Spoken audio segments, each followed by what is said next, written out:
Hey guys, I'm building a $4 million a year business in public and I'm documenting every step. This is my daily updates channel. On it, I start with some YouTube comment Q&A, and that is just so that I can deliver you guys some value right off the bat, some sauce. And then also it's an engagement hack that makes my channel grow faster. Then I build and strategize in public before finally running you guys across some growth stats on my brand. So this is my main channel over here. We have 100,000 views in the last 48 hours. I also have a daily updates channel, and I'm just going to move over to that daily updates channel because I want a giant comment thread that I can go down to answer things for. So this is the daily updates challenge where you're on. Just go to community and then scroll all the way down to the bottom, answer you guys questions, and then I'll do growth stats and stuff later. Okay. So last question at the very bottom of the stack was from, I guess, Send KO, who just gives me a bunch of hearts. Thank you. Value Animate. Thank you. Is it worth starting an AI automation agency in 2025? Yeah, for sure. I would just, I would pivot a little bit and I would brand yourself more as like an AI consultant or a strategic consultant who uses no code tools as opposed to necessarily like an AI automation agency. If you think about it, like, what I think a lot of people don't realize is like as a beginner, most of your work as like an agency owner is actually just going to be like a freelancer, aka like a consultant. Like a sole proprietor, like call it whatever the hell you will, independent contractor. But, I would start there and I would worry about like building out an agency that provides services. Like later, I would just start providing services as an individual. Because if you think about it, like actually doing the thing and getting good at like the business and then like building the business and hiring and managing and tracking time and doing payroll and all that stuff, like these are actually two fundamentally different things. So get good at like, delivering business insights, knowledge, and then building systems. And then, afterwards you can worry about scaling and hiring people and stuff like that. Okay. Nice job clearing questions. Love the long videos. I'm one of those weirdos who likes longer videos, watches them beginning to end, then leaves long comments. Okay, cool. So we got some context here. Looks like 9 years in, 20K a month MRR in a pool cleaning business with 50% gross margins. What this fella's asking for is whether or not he is in the correct vehicle to achieve his goals, which is a $20,000 a month take home with up to 20 hours of location independent work per week required, or whether he should be focusing all his discretionary efforts on this business model as well. So basically $20,000 a month in recurring revenue, and then 50% margins. This is a very fancy way of saying this fella is currently making 10K a month. And apparently it's MRR. Now, what we're not seeing is how much time he's currently spending on the business. I'm not seeing anything about this. But what we can glean from this is that this guy is a successful business owner, probably works harder than he needs to for a given amount of revenue because it's like a local services industry, which is actually good. It's probably blue collar. And so he treats money very seriously with the reverence and respect it deserves. And any industry that you go into after this, I think you will probably have a much easier time doing. That said, should you move into a different industry or should you just keep on doing what you're doing right now? Your goal is really, really close, man. It's 20K a month take home. You're at like 10K a month take home, right? So like you're very close. This is not 50% of the way to that goal. This is like 90% of the way to that goal. Most of the work, here is getting to 10K a month. It's like the amount of work that's required over time goes way the hell down. And he's like over here. So he's very, very close to like achieving that goal of 20K. He just probably doesn't fully realize it yet. So what I might do is I might take all of the knowledge that we are talking about here, with like automated systems, business process automation, leveraging AI and whatnot, then just apply it to this pool cleaning and maintenance business. Obviously you are constrained by some total addressable market, but dude, just lay out all the other pool cleaning and maintenance companies in front of you. And then just look at like your own capacity for systems and stuff and just lay out all the rest. And they're probably ran by people who just don't give a shit and don't know anything about any technology and have just been doing the same sort of business every day, week, month, and year for the last couple of decades. Like you have a massive leg up and you could probably double your bottom line in like 3 or 4 months if you're smart about it. So yeah, I would probably just keep on doing what you're doing because you've already made it 90% of the way to your big goal. And you know the business very well. Just try and approach it from like a child's lens, pretend you don't know everything you know about the industry and be like, if I could do this from first principles, how would I automate? And then once you have that goal, with your $20,000 a month or whatever, then you can most definitely do whatever the heck you want. Start an AI automation agency and whatever. And I'm going to tell most people this, obviously I want you guys to get into my industry and I want you guys to pay me money for my community and whatnot. But he's very close to getting what he already wants. Like he knows his goals and he's directed towards it. He's very close to getting what he wants. There's no reason to jump shiny object syndrome from thing to thing, you know? Even if it does look more appetizing right now. Bro, this dude's the king of providing value. Thank you. Damn, this is the first time to see more thumbs than views. Uh-oh. That's probably not a good thing. Probably means somebody's botting my channel. Daily hater checking in. Hello, hater.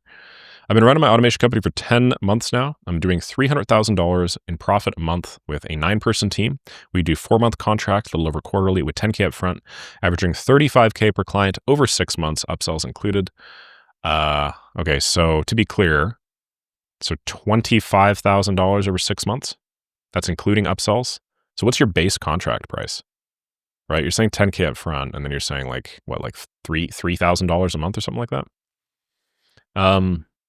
If my goal is to scale to 7 or 8 figures per month, which path would you suggest? Increase engagement size to multi-6 figures while also doubling client volume, pivot into another business model for faster scaling. It depends. I don't know, like what is the content of these retainers that you are offering or these recurring services?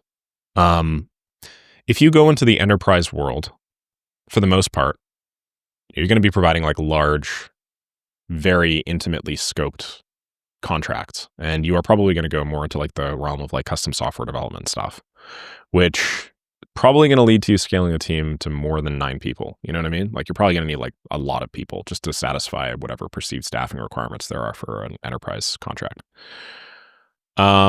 If you want to hit $1 million a month, you just need to, yeah, okay. So my recommendation is don't do that because, you know, I work with a few people that do that and I don't know, it's just like it's a whole different nest of problems that I don't really like dealing with.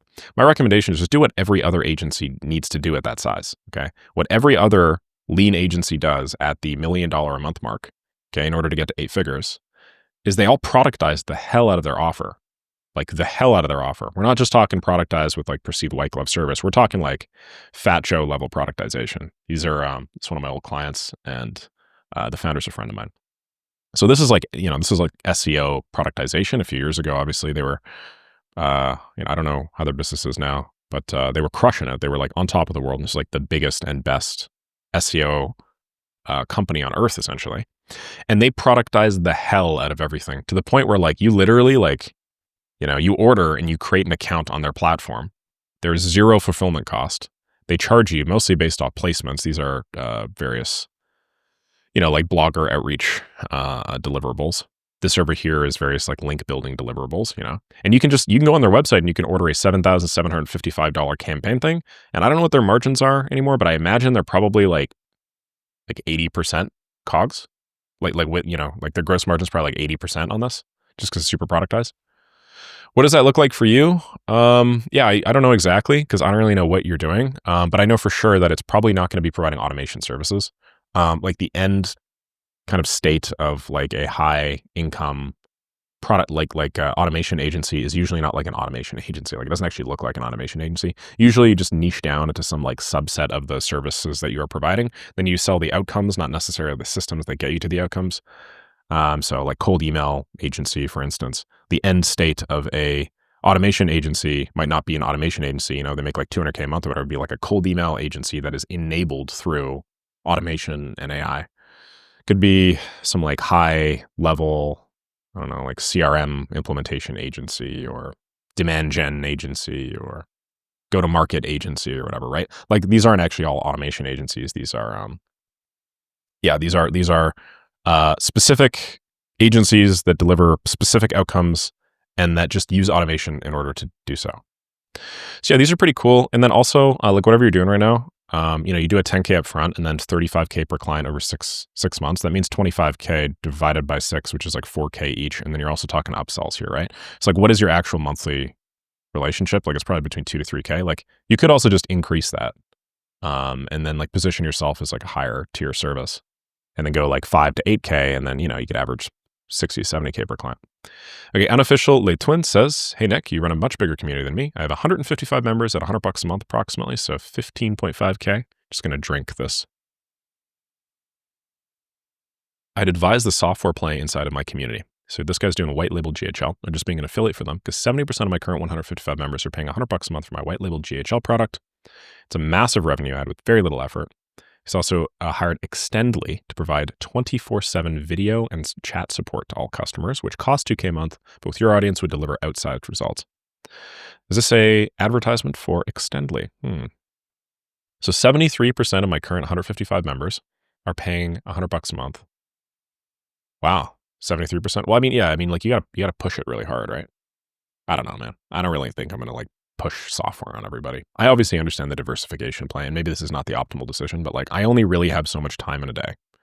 And the more things I split my attention into, the less effective I am at everything. It's like if I do 10 things as opposed to 3 things, even if I spend the exact same amount of time per day on the 3 things and the 10 things, like my effectiveness on the things are going to go down by 10% just by virtue of the fact that I need to juggle more shit in my head. You know what I mean? So this just sounds like something different from me just doubling down on what works, which is creating high quality content. So I'm just going to create more high quality content, I think. I get the idea. Rage Sheshvel says, in your recent video, you mentioned AI automations may not be that useful in 2026, 2027. What skill sets should we master to survive and thrive in the automation and agency space during that time? So I guess you got 4 questions. What is the skill set you would master? I mean, that's the whole point of the video, right? Like focus on business skills, focus on being able to communicate business needs and requirements, focus on being able to speak in like consulting terms. So I just recorded a video on this. Focus on like some key core consulting concepts. So in the video that I will publish on my main channel, I'm going to run you guys through like driver trees. I'll run you through FAST. It's a 4-step framework. I'll run you through a bunch of different like foundational business principles. Like obviously, you know, revenue and cost and profit and whatnot, but also like valuations, how to conceptualize risk. Like, you know, just understand some things from like the 80/20 of a business degree, basically. Okay, anyway, so that's what I would focus on. And then I just put yourself in front of a bunch of customers and learn how to like sell and communicate, which is luckily what Maker School does. That's the whole point of Maker School. Will the upcoming AI changes actually help agencies scale where they reduce the usefulness of running an AI agency? The usefulness of an AI agency. Upcoming AI changes help agencies scale? Well, like anything, it is a 2-pronged problem. It will help some agencies scale, the good ones, and then it will impact the ability of shitty ones to scale. Okay? So the good ones, they're going to take all this and then they're going to use it to scale the hell out of their ops. And then they're going to make 10 times the money with half the work or something like that. But then the bad ones are going to find a higher barrier to entry because the big, you know, whales, the people that like know, the real players in the arena will crush, and they'll make it more difficult for you to get in. With all these AI updates, will Maker School or make money with include new strategies and tactics? Yeah, for sure. I mean, like that's the whole point of the program. And then what's your view on AI consulting? What's the current cost per acquisition for an AI agency client? So my view on AI consulting, that's just what we do. Anytime you see terms like AI automation and then AI consulting and then AI growth systems, AI operators or whatever, this is all the same shit. You see this because somebody is just trying to sell you a business model, and then they see that there are a bunch of other people in the space competing with them, so they're trying to make their own niche.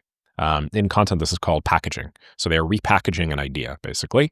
And it's actually very core and foundational to marketing. Like, nothing has really changed with most of these biz op opportunities. Like, if you think about it, like the SMMA craze, social media marketing agency, like this is like very similar to social media marketing. It's just that we are selling a slightly different deliverable, and then we are packaging it and branding it as like, you know, AI automation. But what do most AI automation people sell? If we're being honest, they sell marketing systems, right? So a marketing agency, this is like an AI marketing agency, right? Marketing automation is the main category on like Upwork that people apply to. What do people mostly want? They want like content repurposing systems. That's marketing. Social media automation systems. That's social media. So this is all just it's like repackaging, right? I think, you know, the way that I teach this is better than the way that anybody else would teach this, because they're all just, you know, they can hardly see 2 feet in front of them. And they're like, whoa, social media, wow, AI is changing the world. And like, you know, it's changing the world, but like, just don't lose the forest for the trees here, right? Like, we care about making money. So my view on AI consulting is it's just no difference really. Like, we are all AI consultants. We are AI consulting firms. Okay. And consulting is just a repackaged form of like, you know, services, basically. It's like one level up. So consulting is like, you know, putting forth like a strategic roadmap in front of a client, and then usually consultants, at least the connotation is that the consultant will not actually do the thing. They will just like give you the roadmap. But like, if you sprinkle in some no-code skills onto an AI consultant, they can actually do the thing, then obviously they're a lot more powerful, and that's what we do. Okay. Current cost per acquisition for an AI agency client. I mean, this depends on so many things. It's difficult for me to say. Like, you need to understand that cost per acquisition is viewed in the context of the lead generation source, the lead generation mechanism. So, like, I run an inbound funnel, for instance. I have basically zero cost per acquisition aside from my time on new inquiries because I have massive distribution already. Um, Billy might be doing 10 Upwork applications a day. His average Upwork application will cost him $2, and it takes him 33 Upwork applications to land a client. That means his cost per acquisition is $66. He has no distribution or nothing. Samantha will run a cold email campaign where she will spend, I don't know, $450 a month or something on cold email, and then I don't know, her cost per acquisition will be, let's say she sends 3,000 emails, then she lands, I don't know, 3 clients or something. Her cost per acquisition would be $150. So it's really dependent on the different lead generation mechanism, right? And then you also need to understand that cost per acquisition means absolutely nothing unless you also get the order value or the lifetime value of the clients that you're acquiring. So, like, yeah, like, who gives a shit if the cost per acquisition, I gave you an example earlier where Samantha, I forgot the guy's name. Let's just use Pete. Why the hell not? Pete had a cost per acquisition of, what do we say? $64 or something. And then Samantha had one of $150, right? So what are you going to do? Are you just going to, like, look at Pete and you'll be like, whoa, Pete's business is better? It's like, no. What if Pete sells a product on average for $1,000 and then Samantha sells her products on average for $10,000? Well, now what you have to do is you have to take the ratio. So 64 divided by 1,000 is equal to what, like 6.4%? So 6.4% of Pete's margin goes towards the advertising costs, right? And then how about Samantha? Well, 150 divided by 10,000, well, only only 1.5% of Samantha's margin goes towards her advertising or acquisition. So, I mean, which business is more successful? Well, to be honest, I still can't say because, I mean, how many, I don't know, referrals does Pete's business give him, do leads give him versus Samantha's leads?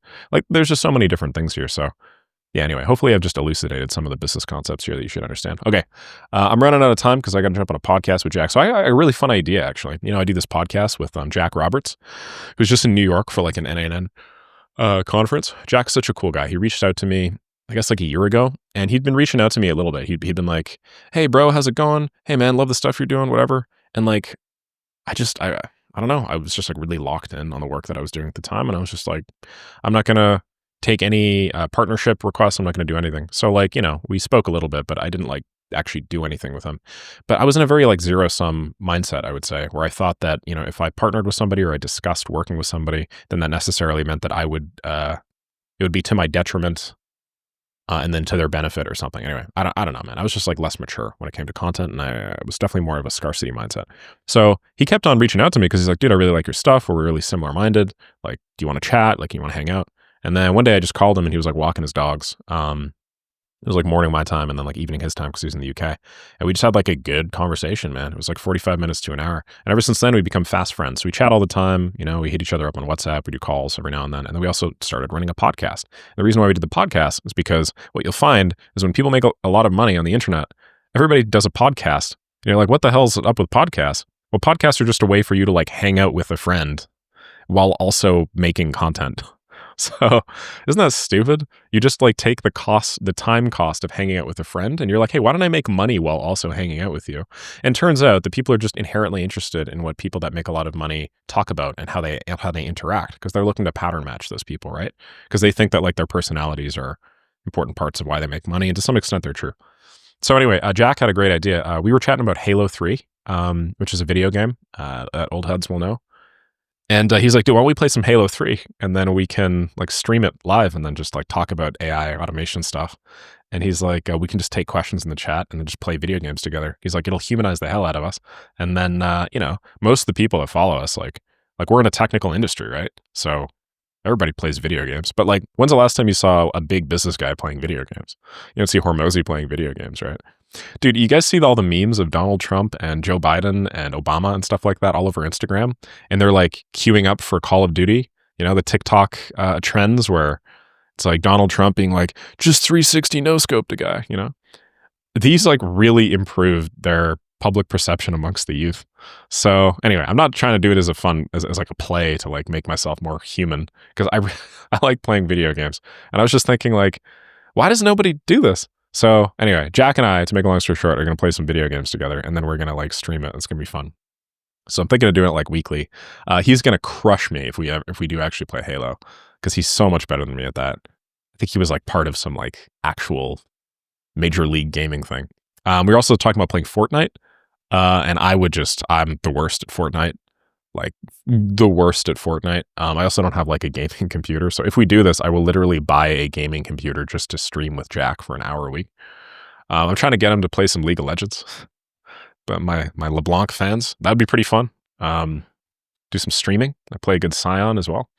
But yeah, I thought I'd fill you guys in on that. That'd be pretty fun, huh?